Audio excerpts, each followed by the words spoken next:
পড়ো।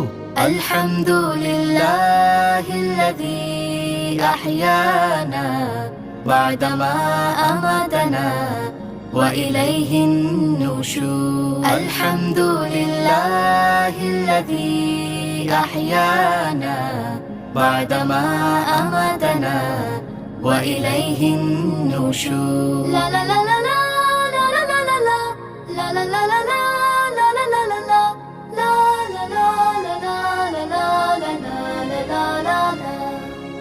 সকল প্রশংসা আল্লাহর, যিনি ঘুম থেকে জাগালেন। তার কাছে আমাদের সবাইকে যেতে হবে, যিনি আমাদের সৃজিলেন। সকল প্রশংসা আল্লাহর, যিনি ঘুম থেকে জাগালেন। তার কাছে আমাদের সবাইকে যেতে হবে, যিনি আমাদের সৃজিলেন। এসো এসো আমরা শিখে নেই এ দোয়া।